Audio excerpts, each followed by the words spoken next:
Hello friends, அனைவருக்கும் வணக்கம்.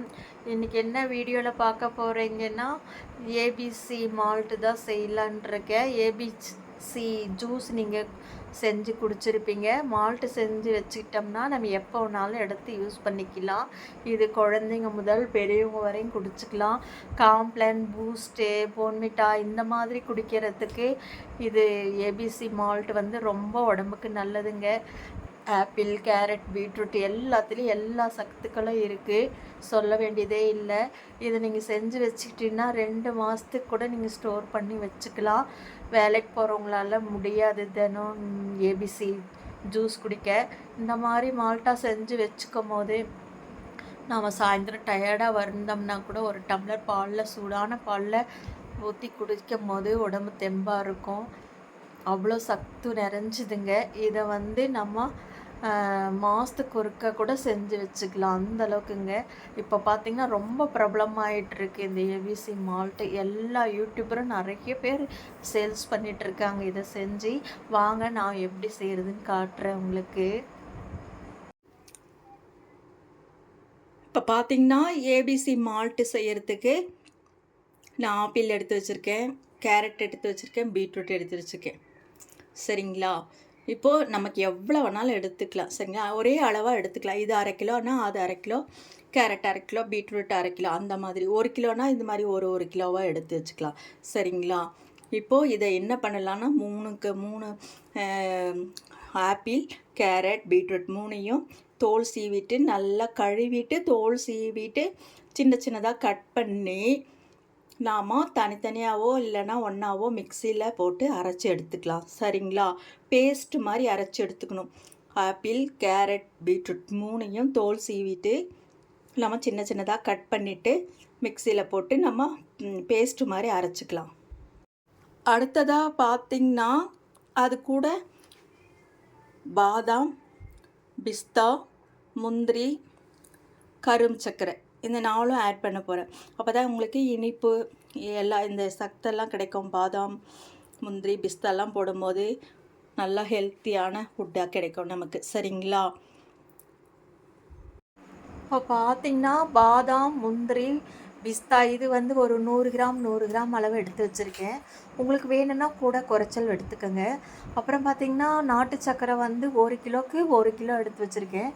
Apple, beetroot, carrot 3 1 kilo இருந்ததுன்னா உங்களுக்கு நாட்டு சர்க்கரை 1 கிலோ எடுத்துக்கோங்க. இது சர்க்கரை சேர்த்தோம்னா நம்ம ஹெல்த்தி ஃபுட்டாக சொல்கிறதால உங்களுக்கு நாட்டு சர்க்கரை தான் நாங்கள் சேர்க்குறது. அதனால தான் நாட்டு சர்க்கரை சேர்த்திருக்கேன். உங்களுக்கு இதில் கூட குறைச்சல் இனிப்பு வேணும்னா நீங்கள் அதுக்கு தகுந்த மாதிரி பண்ணிக்கலாம், நம்ம இஷ்டம்தான். பாருங்கள், பீட்ரூட், ஆப்பிள், கேரட் 3ம் சின்ன சின்னதாக கட் பண்ணி வச்சுருக்கேன். இப்போ இது கட் பண்ணோடனே உடனே அரைச்சிக்கணும், இல்லைனா ஆப்பிள் எல்லாம் கலர் மாறிடும். சரிங்களா? தண்ணி விட்டு அரைக்கணும்னு அவசியம் இல்லை. அப்படி தேவைப்பட்டதுன்னா கொஞ்சமாக தண்ணி விட்டுக்கலாம், அவ்வளோதான். நிறைய விட வேண்டாம். ஆப்பிளெல்லாம் கொஞ்சம் தண்ணி இருக்கும், நீங்கள் அரைச்சாங்கன்னா அதுலேயே பேஸ்ட்டு மாதிரி ஆகிடும். அப்படி ஏதாவது தண்ணி கொஞ்சம் வேணும்னா கொஞ்சம் விட்டுக்கலாம். இப்போ பார்த்திங்கன்னா பாதாமே எல்லாம் லைட்டாக வறுத்து நம்ம மிக்சியில் பொடி பண்ணிக்கலாம். பாதாம், பிஸ்தா, முந்திரி இதெல்லாம் வந்து நமக்கு எவ்வளோ வேணுமோ போட்டுக்கலாம். அதுக்காக நிறைய போட வேண்டாம். இப்போ நான் எடுத்துக்கிற அளவுக்கு நான் இது போட்டிருக்கேன். சரிங்களா? பாதாம், முந்திரி, பிஸ்தா இது 3யும் லைட்டாக வறுத்துட்டு நல்லா பொடியை மிக்சியில் பவுட்ரு மாதிரி பண்ணிக்கலாம். இப்போ பார்த்திங்கன்னா நான் எல்லாத்தையும் அரைச்சி மிக்சியில் ஒரு பாத்திரத்தில் போட்டு ஸ்டவ்வில் வச்சுருக்கேன். இது பார்த்திங்கன்னா நான் அடிகனமான பாத்திரமாக இருக்கணும். இரும்பு வடைச்சட்டி அந்த மாதிரி இருந்ததுன்னா ரொம்ப நல்லது. என்கிட்ட அது இல்லைன்றதால நான் இந்த பாத்திரம் கொஞ்சம் கனமாக இருக்கும், அதனால் வச்சுருக்கேன். இதில் மெயினாக ஒன்று என்னென்னா ரொம்ப தெரிச்சிட்டே இருக்குங்க. அதனால் நாம் வந்து பக்கத்துலேயே இல்லாமல் கொஞ்சம் தள்ளி நின்றுக்கிட்டு மூடி போட்டு கிளறிட்டே இருக்கணும். ரொம்ப தெரிச்சிருங்க இது. தக்காளியெல்லாம் வணக்கும் போது எப்படி தக்காளி ஊறுகாய் பண்ணும்போது தெரிக்கும், அந்த மாதிரி பாருங்கள். இப்போது நமக்கு எடுத்து வச்ச கரும்பு சர்க்கரை, பனவெல்லம் எதுனாலும் போட்டுக்கலாம். சரிங்களா? இப்போ நம்ம எடுத்து போட்டுக்கலாம். இப்போ பாருங்கள், நான் எடுத்து வச்சதுக்கு 1 கிலோ சர்க்கரையை, அதாவது நாட்டு சர்க்கரையை அதில் கலந்துட்டேன். இது ரொம்ப பார்த்திங்கன்னா அவ்வளோ இனிப்பு கொடுக்காது. பக்கத்தில் நிற்கவே கூடாதுங்க, பார்த்து நிற்கணும். மூடி போட்டு வச்சு தான் நம்ம கிளறணும். சரிங்களா? இப்போ பார்த்திங்கன்னா நம்ம அரைச்சி வச்ச முந்திரி, பாதாம், பிஸ்தா எல்லாத்தையும் அதில் ஆட் பண்ணிக்கலாம். சரிங்களா? நல்லா கிளறிட்டு நல்லா கைவிடாமல் கிளறணுங்க. மூடி போட்டு வச்சிருந்து கிளறுங்க. ஏன்னா மேலே தெரிச்சிரும். இது வந்து தக்காளி நம்ம எப்படி தாளிக்கும் போது தெரிக்குது பார்த்தீங்களா, தக்காளி ஊறுகாய்லாம் பண்ணும்போது அதே மாதிரி தான். இப்போ ரொம்ப பதம் வந்துட்டே இருக்குது. இந்த பதத்தில் நாம் பண்ணணும். கொஞ்சம் இறக்கி வச்சிடலாம். இந்த சட்டி ரொம்ப இதுவாக இருக்குன்னு நான் வேறு வடைச்சட்டியில், பெருசாக இருக்கிற வடைச்சட்டியில் மாற்றிக்கலான் இருக்கேன். ஏன்னா இதில் வந்து ரொம்ப கஷ்டமாக இருக்குது கீழே வச்சு கிளறத்துக்கு. அதனால் இது இறக்கிட்டு நான் பெரிய வடைச்சட்டியில் மாற்றிக்கலான் இருக்கேன். இந்த மாதிரி பதம் வந்தோடனே பாருங்கள் எவ்வளோ தண்ணியாக இருந்துச்சு, எவ்வளோ திக்னஸாக ஆயிடுச்சு. இந்த மாதிரி பதம் வந்தோடனே பாருங்கள், நான் வடைச்சட்டியில் எடுத்து கிளறிட்டே இருக்கேன். ஃபேன் காற்றுல வச்சு நம்ம கீழே இறக்கி வச்சுட்டு கூட கிளறிக்கலாம். நல்லா இந்த மாதிரி வரணுங்க. இதனோட சூட்லேயே உங்களுக்கு வந்து இந்த பொடியாக வந்துடும். சரிங்களா?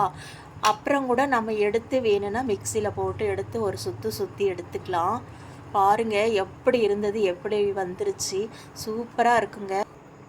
பாருங்கள், நான் மிக்சியில் பல்ஸ் விட்டு எடுத்துகிட்டு வந்திருக்கேன். சூப்பராக இருக்குது பாருங்கள். இது வந்து ஹேர் போகாத ஒரு கண்டெய்னரில், கண்ணாடி கண்டெய்னரில் எடுத்து போட்டு வச்சிட்டிங்கன்னா 1 மாதம்னா கூட கெடாதுங்க. அவ்வளோ இது வந்து ரொம்ப உடம்புக்கு அவ்வளோ நல்லது. குழந்தைங்க சரி, பெரியவங்க சரி எல்லாரும் குடிக்கலாம். சூடான பாலில் 1 ஸ்பூன் 2 ஸ்பூனும் நமக்கு தேவையான அளவு போட்டு கலக்கி குடிச்சிக்கலாம். பூஸ்ட்டு, காம்ப்ளான் எல்லாம் குடிக்கிறதுக்கு இது எவ்வளோ பரவாயில்லைங்க. இப்போ பாருங்கள், நான் பால் காய்ச்சிட்ருக்கேன். சூடான பாலில் நம்ம கலக்கிக்கலாம். நமக்கு ஒரு டம்ளர் வேணும்னா ஒரு டம்ளருக்கு 1 ஸ்பூனோ 1.5 ஸ்பூனோ நமக்கு வேண்டிய அளவு போட்டுக்கலாங்க. உங்களுக்கு இதில் வந்து சர்க்கரை பத்தலை அப்படின்றப்போ, உங்களுக்கு வேணும்னு கொஞ்சம் இனிப்பு வேணும் அப்படின்னா நீங்கள் இன்னும் கொஞ்சம் நாட்டு சர்க்கரையை போட்டுக்கலாம். பாருங்கள், பால் ஊற்றிருக்கேன். சூப்பரான ஏபிசி மால் ரெடிங்க. அருமையானதுங்க.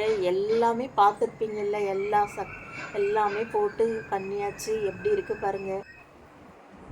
இப்போ பார்த்துருப்பீங்க ஏபிசி மால்ட் எப்படி செய்கிறதுன்னு. கொஞ்சம் நேரம் எடுக்குங்க. மற்றபடி பார்த்திங்கன்னா இது உடம்புக்கு அவ்வளோ நல்லது. நாம் செஞ்சு வச்சுட்டோம்னா நம்ம தேவையானப்போ யூஸ் பண்ணிக்கலாம். இதை பார்த்திங்கன்னா நான் கொஞ்சமாக செஞ்சு காமிச்சிருக்கேன். உங்களுக்கு எவ்வளோ வேணுனாலும் செஞ்சுக்குங்க. இந்த வீடியோ உங்களுக்கு பிடிச்சிருக்கும்னு நினைக்கிறேன். பிடிச்சிருந்ததுன்னா லைக் பண்ணுங்கள், ஷேர் பண்ணுங்கள், அப்படியே என்னோடய சேனலை சப்ஸ்கிரைப் பண்ணுங்கள். பாய்.